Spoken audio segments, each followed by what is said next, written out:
Son tiempos difíciles y decisivos para las alianzas globales y la nueva estrategia de seguridad nacional de los Estados Unidos para el hemisferio occidental busca empujar a los países a decidir alianzas con Estados Unidos. El documento de 33 páginas pone condiciones duras a Europa. Estados Unidos se queda en la OTAN, pero sin ser su músculo financiero ni militar. El dossier de Trump también aboga por la restauración del predominio estadounidense en América Latina ante el avance de China, Rusia e Irán. Planea profundizar sus alianzas con gobiernos que ya considera confiables, ampliar su influencia donde detecta vacíos y garantizar con ello el comercio de recursos naturales. Para ello, promueve contratos exclusivos para Estados Unidos y endurece la lucha regional contra el narcotráfico y la migración masiva. Por eso, en A Fondo nos preguntamos, ¿Europa y América Latina, aliados o subordinados de los Estados Unidos?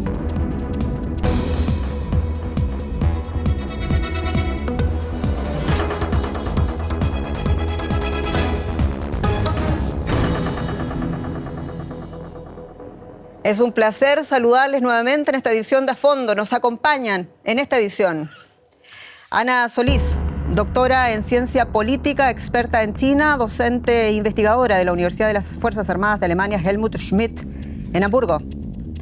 Burkhard Birke es periodista de la radio pública alemana Deutschlandradio, experto en política europea y en relaciones internacionales transatlánticas.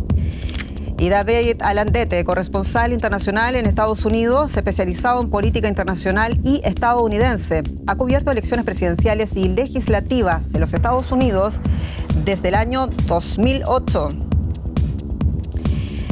Bueno, y Trump rediseña el mapa geopolítico en el mundo. ¿Con qué consecuencias para América Latina y para Europa? Lo discutimos en esta edición de A Fondo.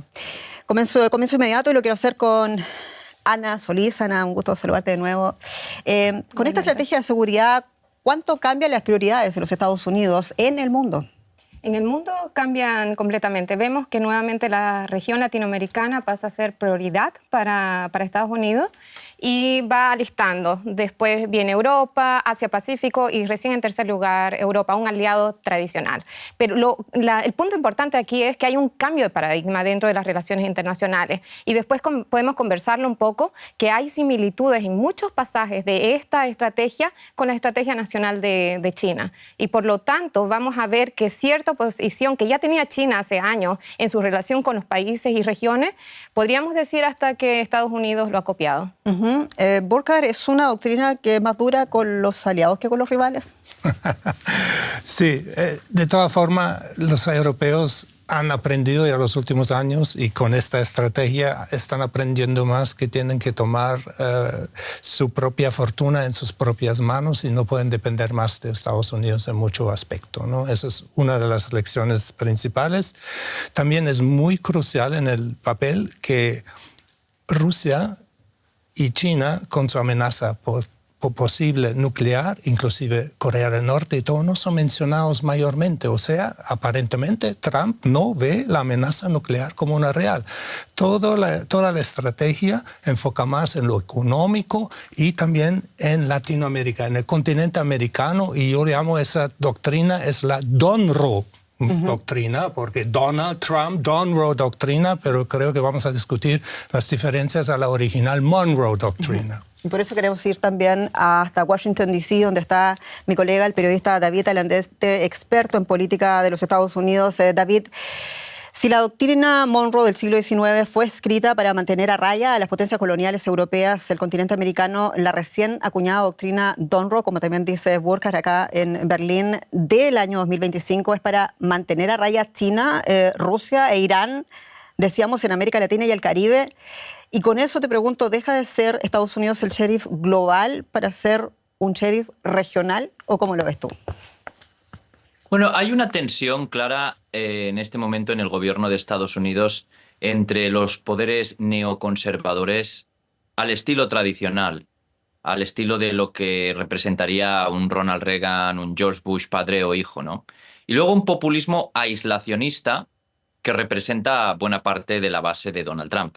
Y esta tensión se está traduciendo en este momento en la Casa Blanca en un choque entre Marco Rubio, el secretario de Estado y consejero de Seguridad Nacional, alguien que amasa un poder inusitado, casi al nivel de Henry Kissinger en los años de Nixon, y que defiende una mayor implicación de Estados Unidos en todo el mundo. Es Marco Rubio, desde luego. Y él representa esa línea, ¿no?, de sheriff global. Y luego hay una parte aislacionista que representa el vicepresidente J.D. Vance, que tuvo una intervención incendiaria en Europa al principio del mandato, y que defiende pues, que Estados Unidos ya no es que debiera ser una potencia regional, debería ser una potencia solitaria, ¿no?, preocupada por lo que pasa dentro de sus fronteras, y todo lo demás debería ser circunstancial, ¿no? Y hay una cuestión que me interesa bastante de este desarrollo, ¿no? Es los ataques que hay ahora en el Caribe frente a las costas de Venezuela. Si se escucha lo que dice Marco Rubio y otra gente de esa vertiente más internacionalista, en realidad se puede inferir que se trata de cambio de régimen, ¿no?, para contener a Irán y a Rusia, ¿no? Entonces, pero se explica la influencia de Marco Rubio, se explica también ese golpe, ese choque que hay en el interior del movimiento MAGA. ¿Qué fuerza se está imponiendo, a juzgar por lo que hemos visto este documento, David?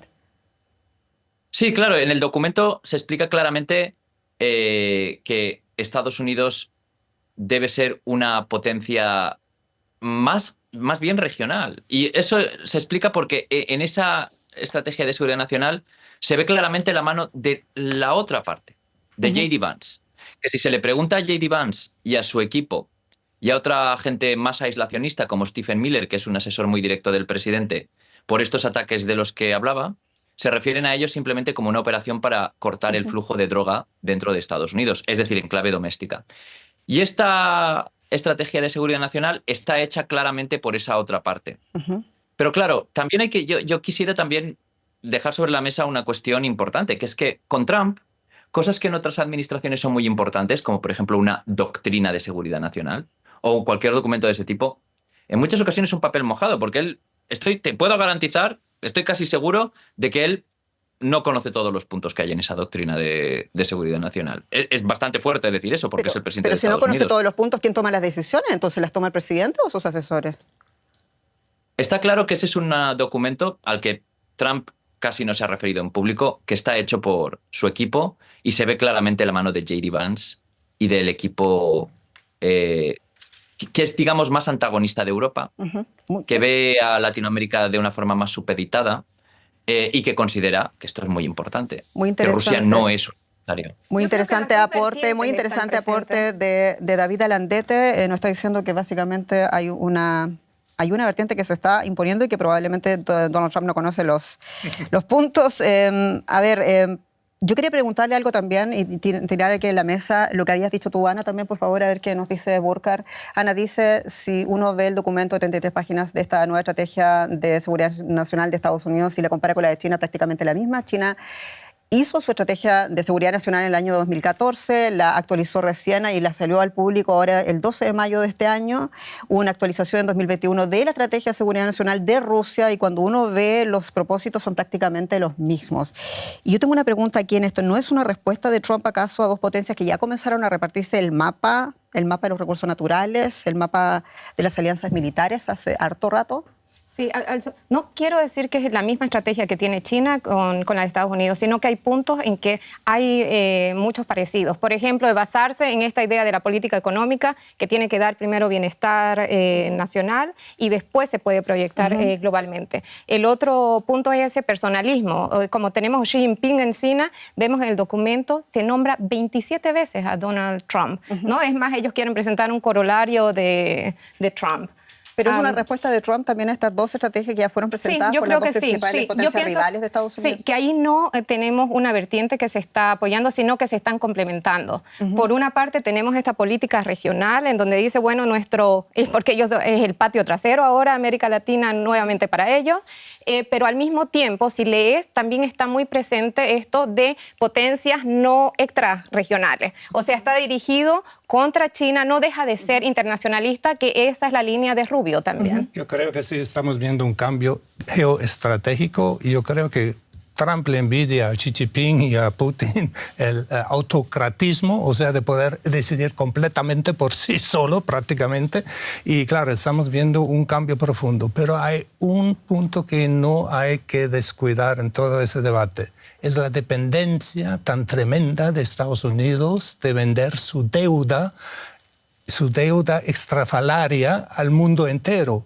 Y eso va a pasar o por una inflación terrible y no va a pasar sin la cooperación de China. O sea, en el fondo, la única potencia mundialmente que realmente puede comprar todas las deudas de Estados Unidos es la China. Él tiene, y por eso China tiene a Estados Unidos bajo presión. O sea, por eso Trump no puede llevar, por ejemplo, una guerra comercial abierta con China, porque ¿quién más va a comprar los dólares? Tampoco puede tener una guerra abierta con Estados Unidos, por eso que dentro de todo, son interdependientes. En términos de rivalidad, digamos, se van con cuidado los dos y eso es parte también del análisis. Yo quiero preguntarles también en términos de intervencionismo. O sea, siempre se ha dicho, tú hablabas del tema del patio trasero. En términos de intervencionismo, este documento sigue siendo o poniendo a Estados Unidos como una potencia intervencionista. Sin embargo, uno lee muchas veces también el tema de la diplomacia comercial. Es una contradicción en el fondo. El documento tiene contradicciones totales. Sí. Perdón que te corte, pero el asunto es que dicen no se van a inmiscuir en asuntos internos, ¿no? Reflejando un poco, ok, ellos no quieren exportar más este modelo de democracia hacia el mundo.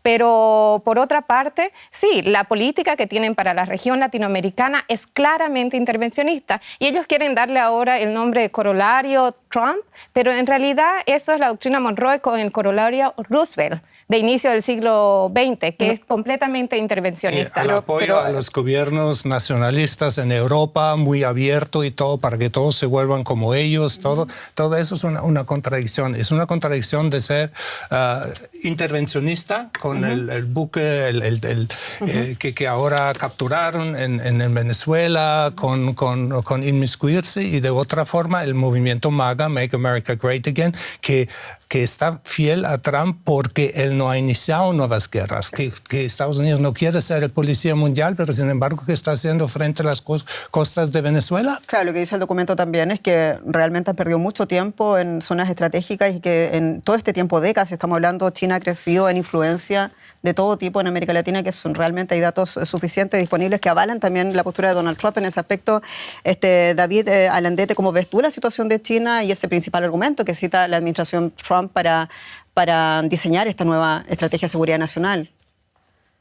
Bueno, yo como periodista quiero ir a los hechos, y los hechos son que durante las administraciones de George Bush y Barack Obama, y en cierta medida también la de Joe Biden, la atención de Estados Unidos se puso en otros sitios, ¿no? Se puso en Oriente Próximo, se puso en Irak, en Afganistán, se puso en Libia, se puso también en Ucrania, se puso en China, en contener a China.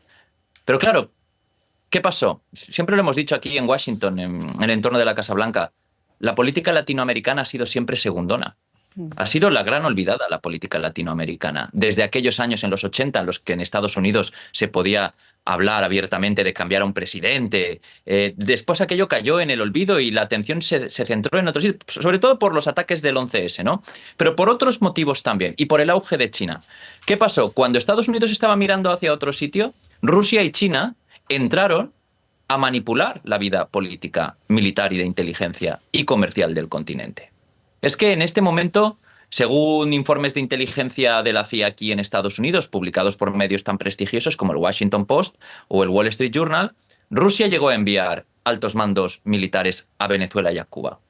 Es que China ha construido puertos, incluso ha comprado instalaciones enteras para distribución comercial en el continente americano. Es que Irán ha enviado a Guardia Revolucionaria a Venezuela en determinados puntos de 2019 y 2020. Por lo tanto, ahora Donald Trump intenta, yo creo que en esta parte asesorado por Marco Rubio, porque Marco Rubio como senador ha centrado su carrera en intentar contener el avance del castrochavismo, y ahora está intentando contener eso, con una doctrina con la que además Marco Rubio tiene que lidiar con una parte aislacionista. Y la única forma de hacerles tragar con esto es decir, bueno, es que nos envían drogas. Que luego los hechos lo desmienten también porque la principal vía de entrada de drogas en Estados Unidos es México, no es Venezuela, ¿no? Estoy hablando de esos ataques en el Caribe. Cuando esto se traduce en una estrategia política, lo que encontramos es algo que también se interpreta desde el continente de forma muy alarmante, que es apoyo a candidatos afines, como sucedió en Argentina, cuando Donald Trump condicionó la ayuda que ganara el partido de Milei las parciales, o en Honduras, cuando Donald Trump condicionó la ayuda de Estados Unidos a que ganara su candidato, con el poder desestabilizador que esto tiene, ¿no? Entendemos. Entonces, se está volviendo la atención a América Latina. Y eso es una gran noticia. Sí. La gran duda es si se está haciendo de forma correcta, que esto yo creo que pues el tiempo lo dirá, ¿no? Como eso sucede con todas eso estas puede cosas. ser gran noticia, eso puede ¿no? también ser una oportunidad dependiendo de cómo se vea. Estamos abordando en a fondo un tema bastante interesante que significa la doctrina de seguridad nacional de los Estados Unidos, de Trump para Europa y América Latina. Y claro, obligará a Europa esta doctrina a profundizar su propia visión de la seguridad europea, dicen algunos expertos aquí en Berlín. Aunque el documento asegura que Estados Unidos sigue en la OTAN, ha sido interpretado por una retirada parcial, ya que, entre otras cosas, pide poner fin a la percepción de una OTAN en perpetua expansión. Naturalmente, Rusia se mostró satisfecha con el texto y Europa no pudo escoger su desazón. Desde hace más de 70 años, Europa ha sido un proyecto de paz con la Unión Europea y la Alianza Defensiva OTAN. La democracia, el Estado de Derecho, los derechos humanos y la diversidad forman parte de la Europa libre. También en el ámbito económico, la libre circulación de mercancías, personas y servicios se ha convertido en un proyecto ejemplar. Pero actualmente el gobierno de Donald Trump se opone cada vez más a esta alianza y la nueva estrategia de seguridad es prueba de ello.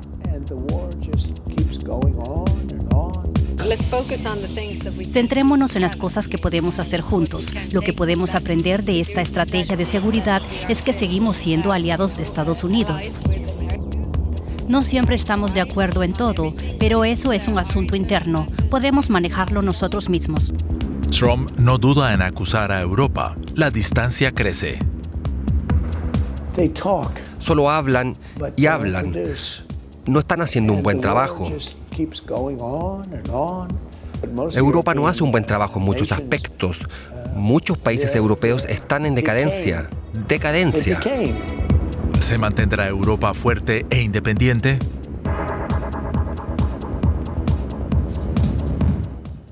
Seguimos hablando en a fondo la doctrina Monroe, que es un corolario que ha hecho Donald Trump de la política, aquella política de seguridad nacional hecha en el siglo XIX, con nuevos tintes, y pone en el centro también a América Latina. Pero, ¿qué significa para Europa? Y es una pregunta que queremos hacerle a nuestro periodista alemán. ¿Qué significa esto para la visión de seguridad europea, aquellas que están tratando de armar?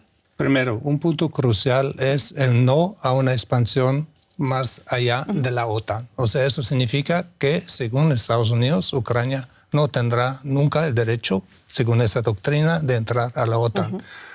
Pero muchos expertos dicen que sería la única forma de proteger a Ucrania en un caso de tratado de paz o de cese el fuego o algo de otra agresión rusa. Primer punto. Segundo punto, ya se había preparado que Donald Trump exigía más defensa propia por los países europeos. Y la Unión Europea de por sí ha lanzado ese programa de Readiness 2030, o sea, estar listos 2030, con unas inversiones estrafalarias de 800 mil millones de dólares o euros para invertir en todo el sector de la defensa para armarnos y asumir más. Pero en la...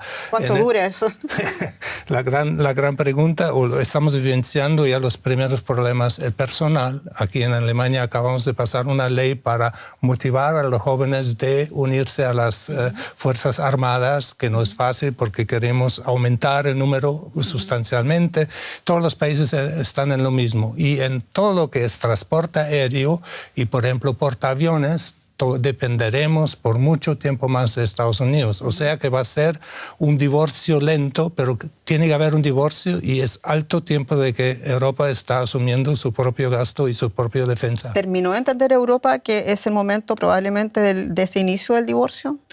Yo creo que sí, por lo menos los sabios, los visioneros de Europa lo han visto, pero eso va al mismo tiempo de la estrategia de Estados Unidos de fortalecer gobiernos nacionalistas, lo que significa una división de Europa. Bueno, Donald Trump dice, O sea, vamos a apoyar a los grupos patrióticos que salven a Europa del colapso civilizatorio. Eso es lo que utiliza Donald Trump y lo volvió a repetir en una entrevista. Eso es una contradicción, porque si quiere que Europa se defienda, pero ¿cómo lo van a hacer? Cada país de por sí, y cada país sería muy débil. Tienen que defenderse unidos. Ana Solís. Bueno, hay una política de estrategia, ¿no?, de seguridad de Europa, la última es de este año, y los europeos sí, a tu pregunta sí han entendido que es necesario una autonomía estratégica, resiliencia, y se están tomando ciertas decisiones en ese camino. ¿Por dónde debería ir Europa? ¿Por una parte más pragmática, como el canciller alemán, o quizás ese divorcio total que está pidiendo la izquierda europea hacia el gobierno europeo?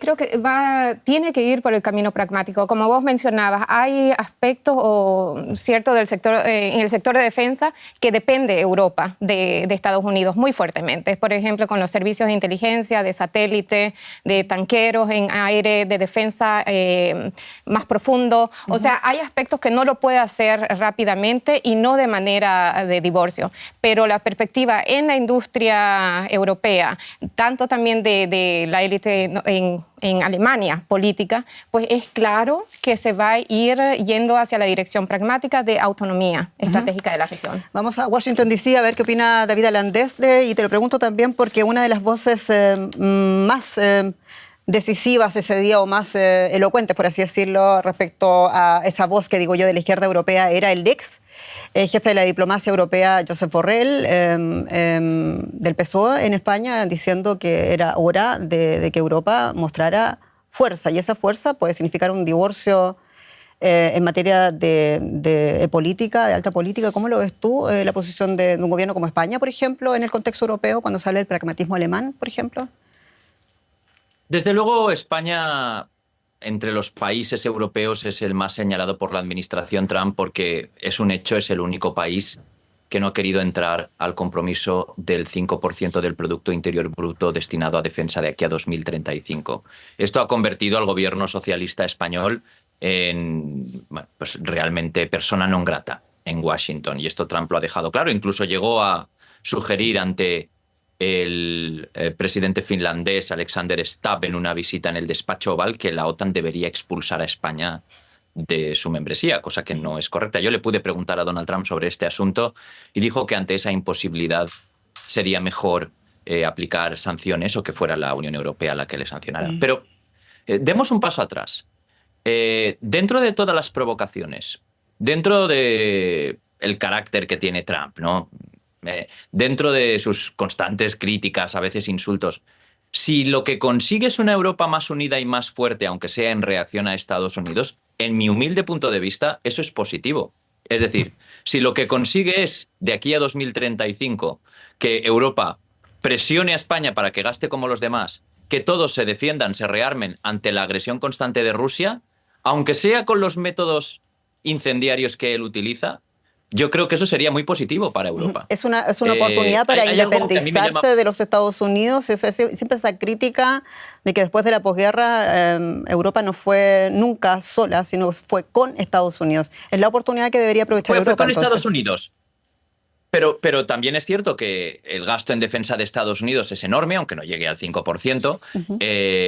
Estados Unidos ha plagado el continente europeo de bases militares, y es cierto que la defensa de Europa ha estado a cuenta de Estados Unidos desde el final de la Segunda Guerra Mundial. Lo que yo como español creo que ya clama al cielo es que España esté en un 1%, hasta ahora va a llegar al 2%, de gasto en defensa, con un estado del bienestar extremadamente reforzado, pero nosotros, siendo frontera de África, con 2 ciudades, en Ceuta y Melilla en el continente africano y las Islas Canarias, y que tengamos una guerra abierta en el flanco este del país, y que haya países que estén dedicando un 1% del PIB en la defensa común, y que siga siendo Estados Unidos. En eso yo creo que Donald Trump tiene razón. David, muy Ahora, breve. los métodos...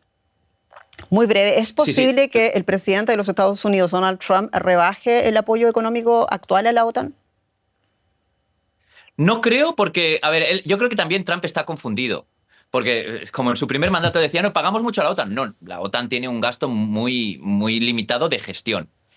Lo que significaría esto es reducir el gasto de Estados Unidos en defensa, porque de eso se trata. No es que se destine dinero a la OTAN, porque la OTAN gasta muy poco. Yo creo que es imposible que se gaste menos en defensa en Estados Unidos. Muchas gracias. Imposible, imposible. ¿Qué significa lo que está diciendo David Alandete? ¿Eso no es la oportunidad para que Europa realmente tome el futuro en sus manos y que eso implique pagar más?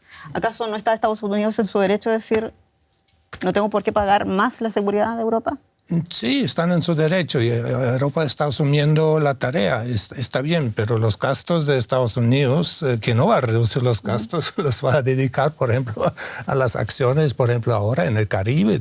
Eso cuesta una fortuna, a defenderse teóricamente de una agresión en China, en Asia, no sé. Uno nunca sabe lo que va a pasar con Taiwán, si Trump realmente hará lo que ha dicho en la campaña electoral, que si China se apodera a Taiwán, él no va a intervenir. Todas esas son cuestiones, esos son los conflictos a venir. Yo creo que estamos viendo un dibujo nuevo, geoestratégico en el mapa mundial. Y Rusia, que fue llamado poder regional por Obama, eso yo creo que fue el insulto más grande a Putin, por eso él se aceleró en su imperialismo, ¿no?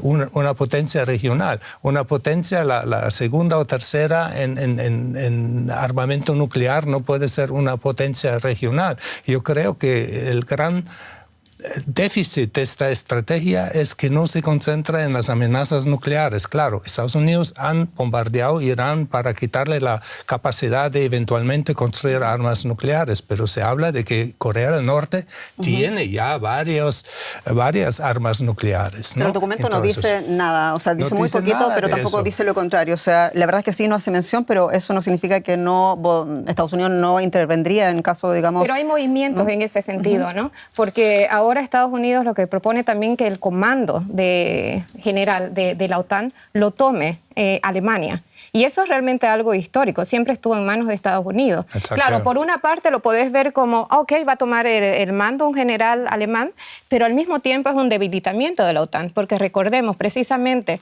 por las armas nucleares, vos dejás sin una fuerte poder de decisión a la OTAN y Alemania, porque no va a poder tomarlo un general alemán. Bueno, ¿qué hacemos en caso de una amenaza nuclear? La Francia, la Gran Bretaña no tienen esa fuerza. Tenemos...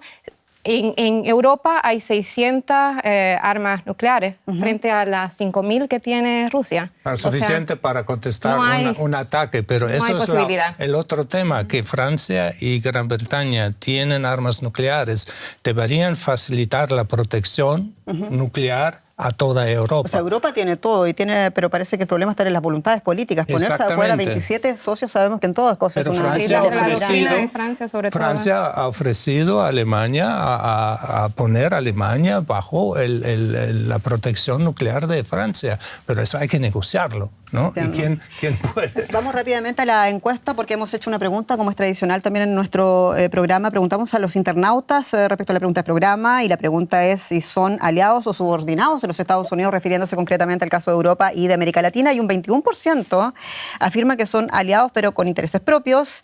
El 64% abrumador dice que es más subordinación que alianza y un 15% asegura que ni aliados ni subordinados, que la relación es pragmática. Así está la opinión de la gente que está siguiendo esta edición de A Fondo. Hablábamos de Europa, pero ¿qué significa la nueva doctrina de seguridad nacional de los Estados Unidos para una América Latina y el Caribe en plena metamorfosis política? Según el documento, Estados Unidos busca recuperar la primacía estadounidense ante el avance de China, de Rusia y de otros actores como Irán, cortar los vínculos y reemplazarlos. Se trata de un verdadero rediseño geopolítico, decíamos, en donde las palabras alistar y expandir se repiten una y otra vez. Trump se ha propuesto recuperar la influencia comercial y militar de Estados Unidos en las Américas, perdida ante décadas de avance de China. Planea profundizar sus alianzas con gobiernos que ya considera confiables, ampliar su influencia donde detecta vacíos y garantizar con ello el comercio de recursos naturales, que la administración Trump considera vitales para el desarrollo tecnológico e industrial de su país. El documento destaca la decisión de aplicar tasas comerciales distintas según la cercanía con Washington. Algunos de los países favorecidos serían Argentina, Bolivia y Ecuador. Estados Unidos denuncia las ayudas militares de China, Rusia e Irán a regímenes de Cuba, Nicaragua y Venezuela. Para ello, parece contar con el decidido apoyo de la nueva oleada de gobiernos conservadores en un subcontinente cuya fisonomía política gira a la derecha. La nueva estrategia de Trump puede ser una oportunidad o un nuevo dolor de cabeza para los eternos problemas de América Latina. Y claro, queremos ir por el contexto y también el diagnóstico en el que Donald Trump basa su nueva estrategia de seguridad nacional. Vamos hasta Washington, D.C. para preguntarle a David Alandese, periodista. Washington asegura que con esta actualización de su doctrina de seguridad nacional busca frenar a China y, decíamos, y también a otras potencias extrahemisféricas, citando a Rusia, citando también a Irán. Pregunta para ti, David, ¿cuán importante, según Trump, es la penetración de todos estos países en América Latina y el Caribe, partiendo, decíamos, por el caso de China? Y quizás hablemos esta vez de lo que significa la diplomacia comercial de China en esta región. Realmente ya no puedo hablar tanto para Trump porque se le desconoce a Trump una opinión, yo creo que muy profunda sobre el continente americano, más allá de las alianzas políticas que a él le gustan. Es decir, él siente una afinidad personal por gente que ha expresado mucha admiración por él, como Javier Milei, Daniel Noboa de Ecuador, o Bukele en El Salvador, Nayib Bukele. Pero el secretario de Seguridad Nacional y secretario de Estado, jefe diplomático, Marco Rubio, se ha referido en numerosas ocasiones a la penetración, él cree que capciosa, injerencista, de Rusia y China en el continente americano. Y eso es importante porque siempre ha estado sobre la mesa la cuestión de que cuando se negocie sobre Ucrania, Rusia tiende a poner sobre la mesa Venezuela y Cuba. Y la respuesta de Rusia, en una lógica que yo creo que a Putin le sirve bien, es que, bueno, es que yo tengo a Ucrania aquí en mis fronteras, ustedes tienen a Cuba y a Venezuela muy cerca de donde ustedes están, y cree el Kremlin, que es una situación paralela y que sería correcto negociar ambas situaciones, ¿no? ¿Puede ser una moneda de cambio, entonces? Eso es lo que durante mucho tiempo Rusia ha intentado que sea, ¿no? De momento aquí se resiste a eso, ¿no? Porque hay otro elemento al que tú has apuntado, y que creo que tienes mucha razón, que es otro tipo de penetración, que es la penetración comercial de China, que preocupa y mucho, y no solo a la parte más, digamos, halcona, más neoconservadora, más Marco Rubio, sino también a la otra, que es la producción de bienes baratos de China en América Latina, desde México hasta Chile, y lo que eso supone para la competitividad comercial de Estados Unidos. Muy bien. Tenía mucha razón el invitado que hablaba de la deuda soberana de Estados Unidos en manos de China. Es que como China venda la deuda soberana de Estados Unidos, el dólar se arruina.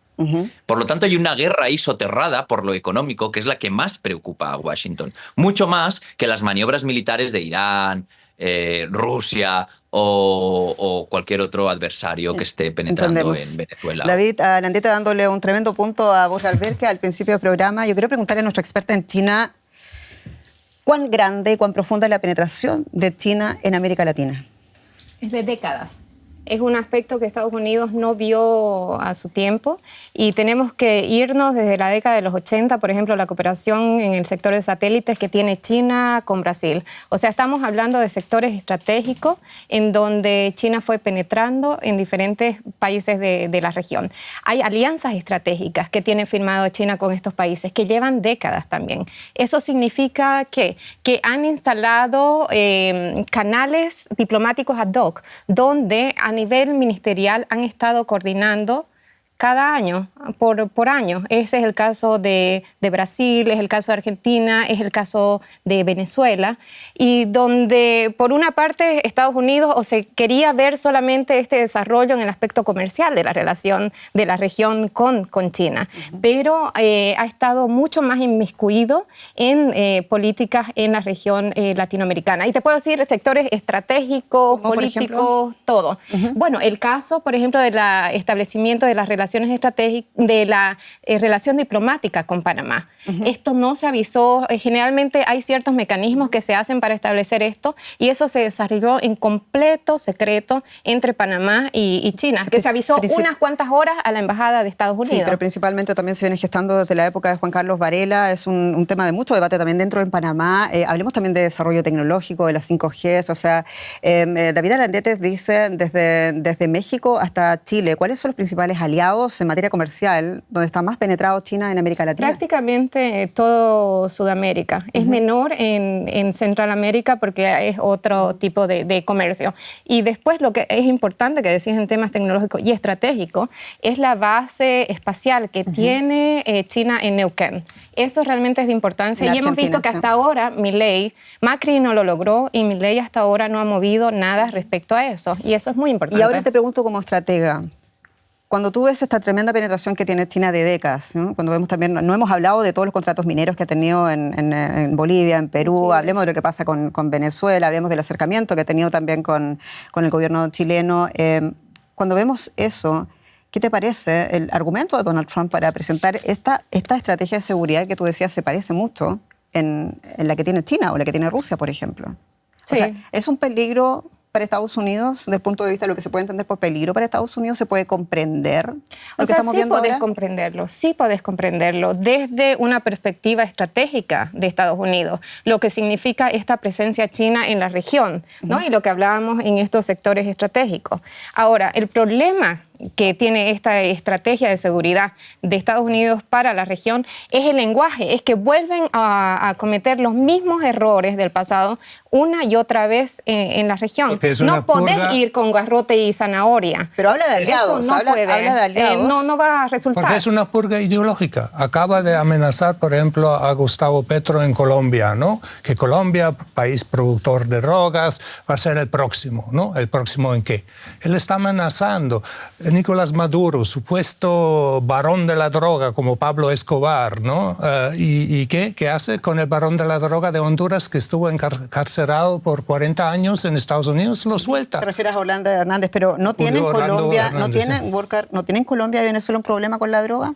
Venezuela es más bien el país de tránsito. Claro, Colombia es productor de droga, pero todos, inclusive los presidentes Bush han admitido, el Bush senior ha admitido que el combate contra la droga, the war on drugs, failed, o sea, ha fallido. Entonces hay que legalizar, ya lo dije en este programa una vez, hay que legalizar las drogas, la única forma de quitar la ganancia. Pero es uno de los enfoques que legalizarlo. Lo que primero íbamos a convenir de que no hay una estrategia regional contra la droga. Fíjate que en el norte de Chile hay narcotráfico en países que no era un problema.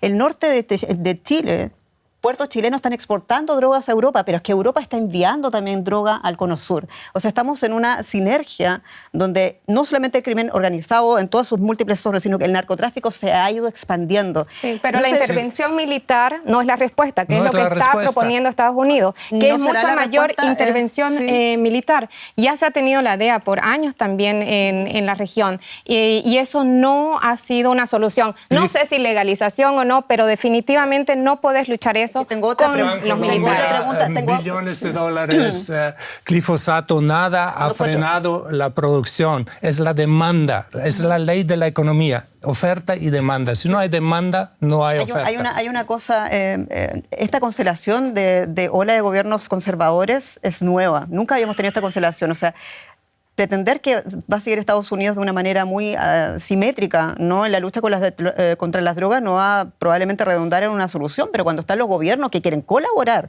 hacer una estrategia regional también, porque fueron escogidos para eso, no debería ser eso un cambio muy cortito antes de ir a... ¿No podría representar eso un cambio? Eso depende, pero mira, ¿con quién? Se ha metido con un narcotraficante, lo ha perdonado, solamente porque su partido es el nacionalista conservador. Solamente eso no es coherente, eso es una contradicción. Durante años han apoyado a Noriega en Panamá, luego para tumbarlo y meterlo en una cárcel en Estados Unidos. Es una política hipócrita. Es hipócrita. Vamos a ver qué dice David Alandete, un poco sorprendido. David, cuéntanos. Yo creo Hay mucho que comentar, ¿no? Pero yo creo que, a ver, legalizar las drogas, bueno, pues también hay demanda de armas, porque no se legaliza totalmente, absolutamente, sin ningún tipo de control la tenencia de armas, ¿no? Quiero decir, no, el hecho de que haya oferta y demanda no creo que justifique este tipo de legalización absoluta, ¿no? Porque es una sustancia que provoca muchísimas muertes, ¿no? Pero yo creo que hay que ir más allá. Ya no es solo el tema de la producción de drogas que Trump esgrime para justificar sus acciones. Pero es que la dictadura de Maduro es una dictadura sanguinaria que ha provocado un exilio brutal. Y se le está metiendo presión en este momento. Es que en Honduras el actual gobierno está intentando anular las elecciones para perpetuarse en el poder, alegando de forma falsa que hubo un fraude. Yo estuve allí observando las elecciones. Fue el partido de gobierno el que intentó impedirme que entrara a un colegio de votación a observar. Es que Cuba ha aumentado su influencia sin que se haya hecho nada, y la política de Biden de acercarse y negociar y dictar indultos. Biden indultó al testaferro de Maduro, a los sobrinos condenados por narcotráfico de Cilia Flores, la mujer de Maduro. Y ellos sin contar la cuestión cubana, ¿no? que, Eso sin contar la cuestión cubana, claro, que ese es otro tema que está pendiente. Sin contar que Biden llegó a ir y Obama llegaron a ir a Cuba, y desde entonces, desde que se normalizaron las relaciones, los cubanos solo están sufriendo todavía más. La dictadura se ha endurecido. Entonces, pero América Latina, David, no olvida todas las dictaduras militares de los 70 y los 80, y eso ese es un lastre muy grande a la hora de tener que darle un cheque en blanco prácticamente a una nueva administración como la de Donald Trump, ¿te parece? No, desde luego no. Y hubo, como muy bien apuntaba Gerhard, el apoyo a Noriega, las intervenciones en Chile, en Brasil, donde la CIA se inmiscuyó en varios golpes de Estado, ¿no? Desde luego Estados Unidos tiene una historia pues oscura en la región también, pues como muchas otras superpotencias, como la tiene China y la tiene Rusia y la tienen algunos países europeos en África y en América Latina. David, ¿no? Nos queda un minuto. Pero está claro que es necesario que alguien que tenga el poder contenga el avance de dictaduras en el continente. Y eso es muy importante, es muy importante. Nos queda un minuto, se nos fue el programa y tengo que hacerle la pregunta que nos convoca en esta edición de A Fondo muy breve. Ana, ¿Europa, América Latina, aliados o subordinados en los Estados Unidos? Ninguno de los dos. Hay que evitar la subordinación de América Latina a Estados Unidos. Pragmáticamente se tiene que subordinar, pero se tiene que independizar. Y la última frase para Tapita Landeta en Washington, D.C. Yo creo que alianza, y además creo que es una alianza necesaria. David Landete, Ana Solís, experta en China, Burkhard Birke, experto en política europea. Muchas gracias por estar en la mesa de A Fondo y muchas gracias a usted, como siempre, por escuchar a Deutsche Welle y por seguirla. Soy Jenny Pérez, hasta pronto.